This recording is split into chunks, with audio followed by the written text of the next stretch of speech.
Auzubillahiminash-shaytanir-rajeem. Bismillahir-rahmanir-rahim. Dear students, Assalamu alaikum. Welcome to the critical appreciation of the poem The Road Not Taken by Robert Frost. Today we are going to have a critical look at the theme and other views of the poet presented in the poem.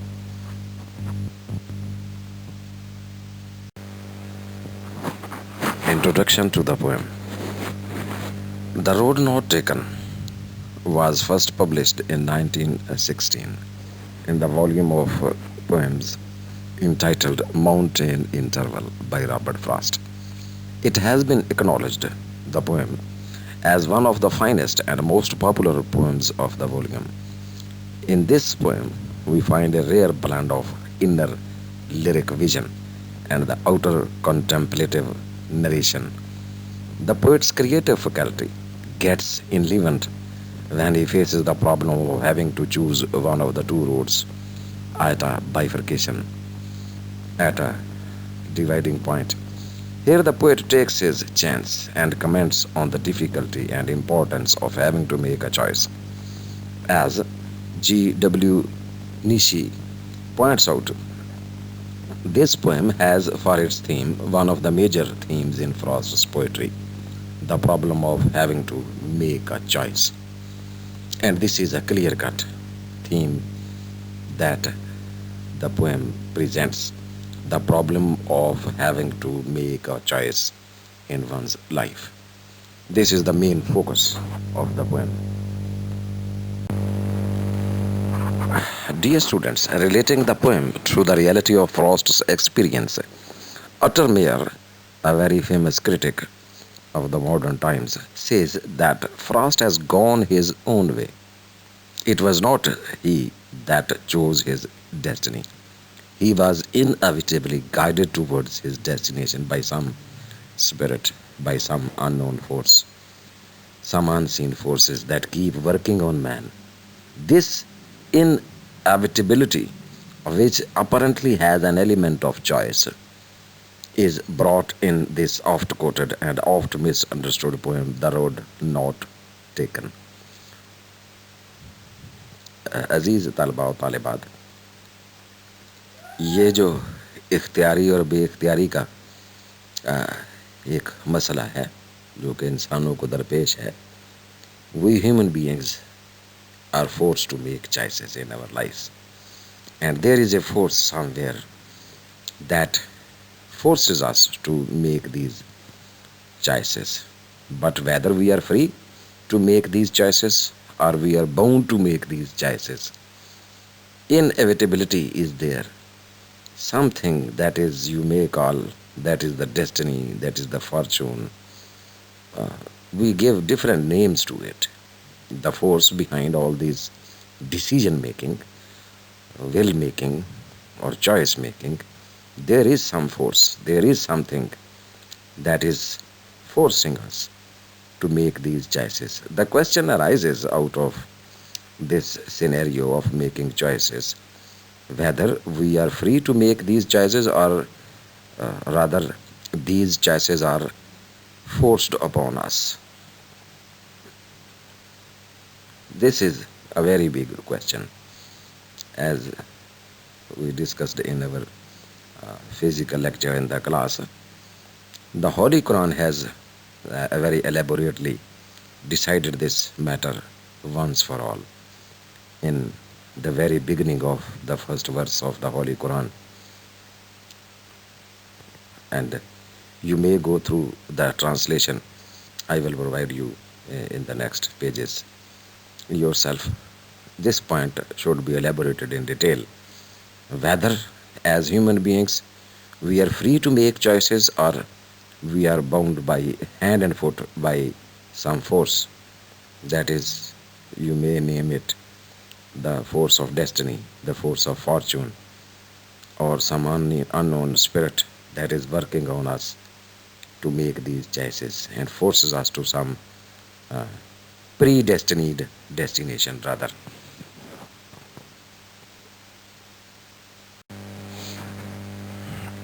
Dear students, to make this point, rather the hint of making choices a bit clear with a single reference only from our Urdu literature, although your world literature is full of thousands of references and quotes, but we will take help from a ghazal from Mir Taqi Mir, a famous poet of Urdu, to clear this point, whether we are free in making choices or we are dependent on some unseen forces of nature. Let's have a look at this whole ghazal. You will feel that the theme presented in this poem, Road Not Taken, has been dealt herein with detail by Mir तकी मीर. उल्टी हो गई सब तदबीरें, कुछ न दवा ने काम किया. देखा इस बीमारी दिल ने आखिर काम तमाम किया. अहद जवानी रो रो काटा, पीरी में ली आंखें मूंद. पीरी मीन्स ओल्ड एज, यानी रात बहुत थे जागे, सुबह हुई आराम किया. एंड दिस वर्स, ना हक हम मजबूरों पर, ये तोहमत है मुख्तारी की. This is the choice making, whether we are free in making choices or we are bound to accept the choice we are faced with. नाहक हम मजबूरों पर, ये तोहमत है मुख्तारी की. चाहते हैं सो आप करे हैं, हमको अबस बदनाम किया. तो human beings are just a plaything in the hands of fortune or the destiny. सरजद हमसे बेअदबी तो वहशत में भी कम ही हुई. कोसों उसकी ओर गए, उसकी ओर गए, पर सिजदा हर हर गाम किया. यहाँ के सफ़ेद सियाह में हमको दखल जो है सो इतना है. ये देखें, ये पॉइंट कितना ज़बरदस्त तरीके से इन दो इशार में क्लियर किया गया है. ये ऊपर नाहक हम मजबूरों पर वाले में, और यहाँ के सफ़ेद सियाह में हमको दखल जो है सो इतना है. रात को रो रो सुबह किया, या दिन को जूं तूं शाम किया. This is the freedom of will, making choices. तो इंसान बिल्कुल फ्री नहीं है to make choices, to choose what he wants, what he wishes, what he thinks that is better for him. It is the predestined destination, the way, the road that he has to take on to go ahead in life. There is some force working behind the scenes, behind the screens, to select and elect the ways to go ahead. But then human beings are made to look forced. Human beings having in a mystic way, having no will of their own. तो बेटे, ये Frost का जो वो नज़रिया है, यहाँ जो ख्याल है, जो तसव्वुर है, कि क्या हम वाकई फ्री हैं इस चॉइस में, या कि कोई क़ुव्वत हमें मजबूर कर रही है कि वही चॉइस हमने करना है, और हम समझ रहे होते हैं कि हम फ्री भी, हमने सेलेक्ट किया है या इलेक्ट किया है, चूज़ किया है वो रास्ता आगे बढ़ने के लिए. तो उसको मीर तकी मीर ने यहाँ खूबसूरती से अपने इशार में पेश किया है. और इस नज़म का थीम जो है वो फ्रॉस्ट की नज़म के थीम से जो है वो मिलता जुलता है. Dear students, the present poem is based on a very simple epithet, and that is, Frost tells here that he was traveling alone one day when he found himself to have reached a certain point where the road on which he was traveling divided into two suddenly.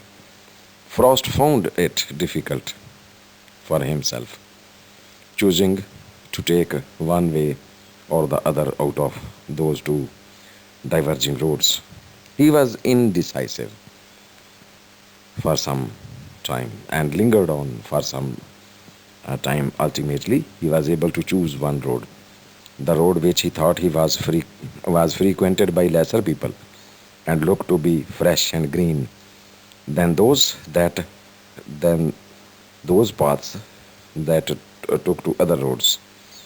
But the poet also realized immediately that there was no real difference because the passing there had warned them really about the same.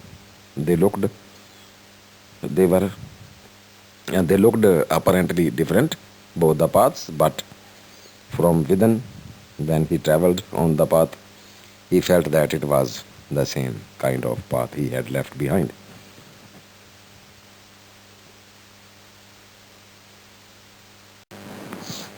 Even at this crucial moment of having to make a choice, the poet was aware of the importance of the choice in general as well as in particular.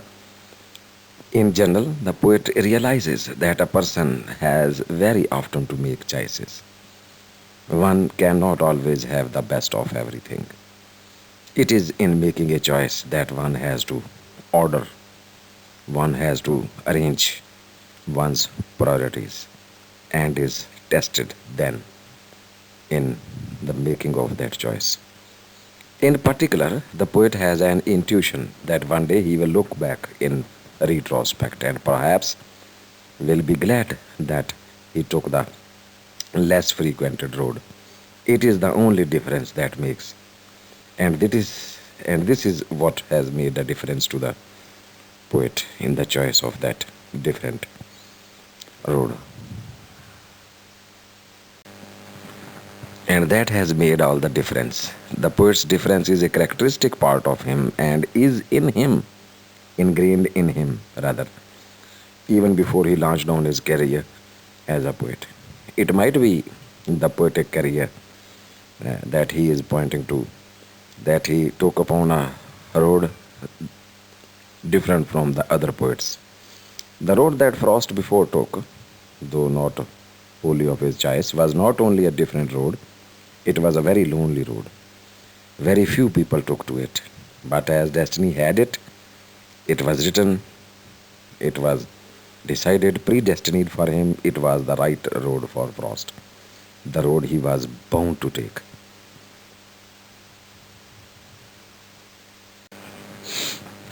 Dear students, George Nishi, a famous critic, points out that the problem of choice is one of the major themes in Frost's poetry. It is like a resting point to which Frost keeps returning on and often. Along with this poem, Frost has written many poems on this theme, in which the question of making a choice is the central point. Choices that have to be made compulsorily, choices that have been made, and choices that could not be made. Crucial moments when choices have to be made are distinct parts of time in human life, and hence find recurring mention in literature, right from Homer to down to our present day fiction and literature. Dear students, with Frost, these moments of making choices become the theme themselves, not just a prop or a backdrop for developing his themes, the background. Perhaps, if asked, Frost would define man as a choice making animal. From birth till death, he has to make choices at every step. He chooses deliberately, and in the best of men, it is often coupled with a thorough knowledge of the consequences implied in making the choice. In the Road Not Taken poem, the problem of choice is very elementary, essential, basic. There are no obvious reasons for Frost preferring one road to the other. There are no residuals of self respect, moral obligation, not even curiosity, mystery in Frost's preference of the road he finally did take. In interviews, conversations, and lectures, Frost always stresses that though the road he had taken, perhaps the better claim, because it was grassy and wanted wear. The literal truth was that the passing there had warned them really about the same. Hence, we find that the poet's choice was logically incomprehensible, wholly arbitrary, whimsical, and undermined. But perhaps it was not without an intuitive impulse that it was motivated. Ivor Winters, a modern poet and critic, says that in The Road Not Taken and The Sound of the Trees, Frost is mistaking whim for moral choices. And this blunder obscures his understanding, and we get a feeling that his mood regarding the value of the entire business is very uncertain. Winters deduces that Frost might be vaguely afraid that once again he may be neither wrong nor right in the choice of these making choices. Dear students, simplicity, clarity, epigrammatic force, and terseness are the hallmarks of the stanzas here in the poem, each consisting of 5 lines. Each line has 8 syllables, with slight variations here and there to impart informality and casualness of tone and mood and expression. It is a personal lyric and is divided of the parentheses, the dashes, the pauses, commas, exclamations that are found in the dramatic lyrics. Speaking about the stanza form in this and some other poems, Thompson says that an entirely different modification occurs when the 4 stress lines are used in certain forms which are related to the ballad. The 5 lines stanza, the 6 lines stanzas, or the combined 5 and 3 stress line stanzas. One pattern of rhyme is established in the single stanza of the 5 lines epigram in neglect. Thus, a b a b. It is used again in My November Guest, in A Veil, All Revelation, and The Road Not Taken, like poems.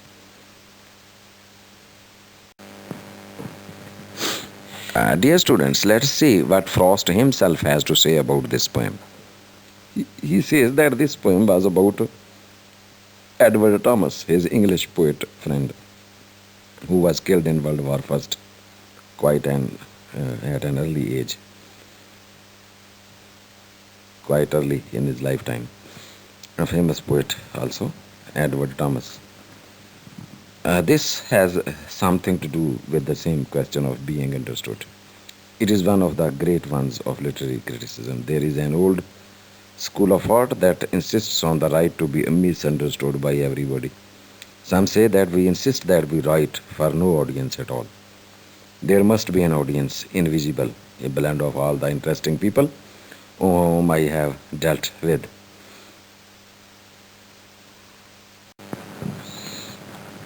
We ourselves as readers feel that though the poet has made is incomprehensible, his predicament is totally familiar to us. We also feel that though the poem is quite good, Frost is shirking responsibility. He lays on the reader the burden of critical intelligence, which, probably, properly speaking, should be borne by the poet himself.